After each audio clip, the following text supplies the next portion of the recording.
Welcome to Backstage with Geoffrey Morrissey. I'm your host, Geoffrey Morrissey. We are backstage at the Royale, putting the green and green room with our new friends, Naked Giants. Guys, how are you today? We're great. We had a great night last night in New York City, City of Dreams, City of Angels, and played it. Jungle. The concrete jungle where dreams are made of. That's right, Al Pacino, and we had a great show at Rough Trade, and then we packed our bags at 1 in the morning and drove to Connecticut, and then we woke up at 8 and we made our way here, and we've been sound checking and hanging out in the Royale all day. Well, lucky you guys, that's for sure. Living the dream. Living the dream, as they say. Just so that way our listeners can keep track of everyone, if you could just introduce yourself. Oh, yeah. This was Henry, and will continue to be Henry's voice for the remainder of this segment. This is Grant's voice. And this is Gianni. I play the bass, Grant plays guitar, and Henry plays the drums. There we go. And together they make Naked Giants, who have a great new album out called Slough. Looking forward to hearing the album tonight. Today is Valentine's Day. I feel like that's important to note. I find this really interesting that, like, listening to the album and having songs like We're Alone and then hearing those on Valentine's Day is going to be such an experience. So out of curiosity for y'all, have y'all ever played a show and just felt like, wow, we are completely out of place here? So we actually played this show. We played this show in San Francisco. It was a corporate gig, and for those of you listening, if you don't know, sometimes businesses, especially like for some reason tech businesses and startups and whatnot, will book bands to play their company parties. But the thing is, like, they don't really want to have it be like a show. They just want to have music in the background while people, chit chat, network. So we played this show with Phoebe Bridgers, actually. Really? That was just downstairs in some, rented party space. And we go on, and it's like no one's really paying attention, but we're just having a fun time because we're on tour and, like, we're kind of used to that kind of thing. But then when Phoebe went on, like, she plays acoustic music, and it's like very lyrically oriented, so it's something that you need to pay attention to, But just everyone was talking and drowning it out, and she is so pissed, rightfully so. But that's just one of those things where it's like, even if you feel out of place, there's sometimes when you just got to be like, you know what? I'm here. Let's just play and try to have a good time as much as possible. That's my answer. I have another little story, if that's okay. Oh, of course. Okay, we were in, again, like California, like northern-ish California. We flew in to Sacramento Airport, and then we drove to wine country in the hills, and we had no idea. I thought we were playing like a small like green eco-friendly music festival, but it turns for Cliff Bar. It was a Cliff Bar event. But then we ended up going to the like CEO founder of Cliff Bar, his like estate in the hills of California, I guess. And Gary Erickson, and he had us sleep in his guest house, and it was really great. But like we get there, and the guy who picked us up, Eric Wally. His name's Eric Wally. He's great. He lives in Boise. Fantastic guy. He picks us up, and he's like, "Yeah, you guys ready to play for some like gold medalists and like top athletes in the world?" And we were like, "What?" And he's like, "Yeah, this is like a retreat for all of our people that we sponsor." And I was like, "Oh, I had no idea." So we get there, and literally, it's like everybody's just in the best shape of their life, and they're all like, "What?"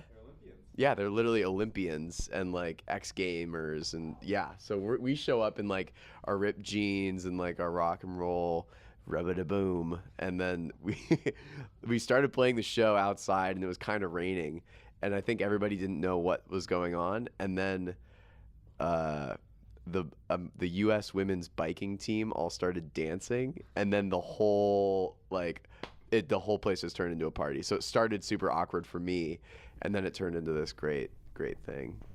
Those are two awesome stories, and I'm just trying to think of what mood having, and I love both y'all and Phoebe Bridgers, what mood having Naked Giants and Phoebe Bridgers playing together at a corporate event would set.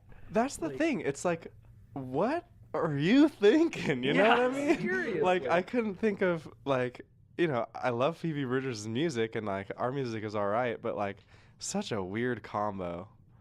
I don't know. It was probably just like what am I thinking of, like a flex thing, you know what I Yeah. mean? We're like, oh, like we got these cool bands to play without really thinking about like They asked how the that would work interns who together. they're listening to. That's Yeah, my guess. exactly. Yeah, and then like put it together from there. But it seems like this tour with Car Seat Headrest is a little bit of a better fit, at least Totally. stylistically. I know that y'all in the past have played sort of backup for Car Seat's live arrangements. That's still the arrangement. Yeah, totally. We'll be doing that tonight. It's actually, yeah, we played at this particular venue once before. Same thing where we would open the show. There's a dog in that room. That's what that is. Nice. Where we open the show and then we join Car Seat on stage and play as a larger band. Sweet. Well, I mean, you guys are a great band to sort of have as a larger band. If y'all could pick a band to sort of play backup for Naked Giants to sort of join the band, Oh, to join us? to join you guys, I guess other than the Car Seat guys, who would you guys ask to join? Interesting. That's something I never think about. You know, honestly, so we've just been on tour with this band called Twen. Oh, yeah. Yeah, they're super cool. Great music, great musicians. And I was thinking like, you know, if anybody could like jam with us, these in particular Henry really loves their drummer Jeff, and their bassist Gwen is ripping, and I feel like I don't know, every once in a while I fantasize about like graduating from bass to guitar in Naked Giants, and I was like, you know, if we ever added a bassist, I feel like Gwen would go super hard. But other than that, it's like, I don't know, our band was formed like out of a really tight friendship and just like being together 7 days a week, you know, and just the thought of like having another person in the band, it would just have to be like an absolute right fit, you know what I mean? It's like it could be a thing where it's like play this part, but it's not really what makes this band this band. It's not a play your part kind of band. It's like a be yourself, and yourself is the part. Yeah. And it's like, I don't know, we just got lucky with this fit, and then yeah, we'll see what happens. I think Twen's a great answer for that. I never think about that, but yeah, you know, I feel like if we did tell someone to play the part, as long as we still wrote the song the same way, it could work. Just for touring, you know. Oh yeah, he'd be a great. Oh, that's funny. Let's ask him. We're doing it. We're gonna ask Finn Wolfhard, that kid from Stranger Things. Finn, kid. The kid. Well, you know, he's right in between. Getting back to sort of the matter at hand, this album Slough, I read a quote, and I think it was you, Gianni, who said that it's that kind of thing where you make something you don't really know what it is, but you understand it later. So I feel like we're kind of at the later portion of this, where you guys have had some time to sit with it and understand it. So how has your understanding of the album for y'all sort of evolved, changed, now that you've had some time to sit with it? Oh, yeah. I just kind of like realized something yesterday. Well, first of all, great question. Like, we have a friend who is a journalist, and he's always saying like, you're supposed to, what you do when you're a journalist, you pick up where everyone else left off. Thank you. And Yes. it's like, not a lot of people do that, and it's just really nice to hear as a band when it's like building off of things that you've said earlier. So thank you for doing that. But second of all, what I realized yesterday was like, the whole vibe of Slough, from the music to the artwork to the like videos and just the mentality of it, I think it's just this thing where we were kind of like throwing, as I said yesterday, throwing pasta at the wall and seeing if it was al dente, you know what I mean?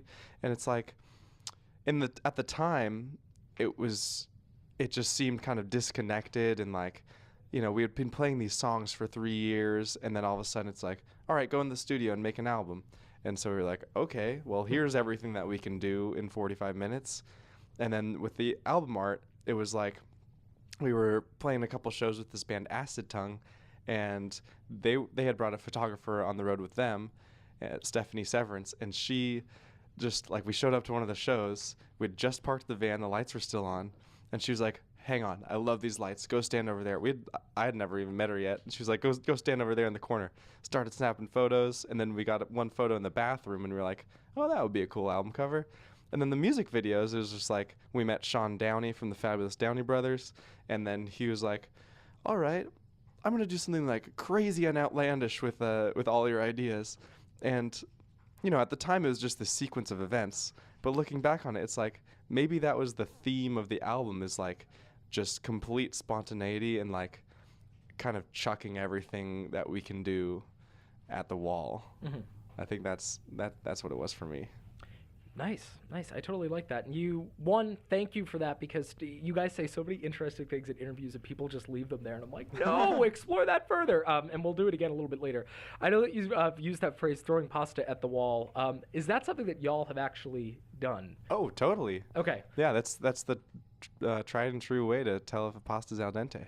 I lived with people freshman year who I left for a weekend in the concrete jungle of New York, went to go visit some friends, and I came back and I shit you not, they had spent their time throwing pasta around in my room to film a video sketch. So the moment I heard throwing pasta at the wall, I'm like, I've never heard of that happening ever again. So really? Yeah. You've opened my eyes to this, I guess, thing that I've missed. No, every time I cook pasta, you boil it for a couple minutes and then you take one out and you throw it at the wall. If it sticks, it's al dente. If it slides, then you got to cook it for a little longer.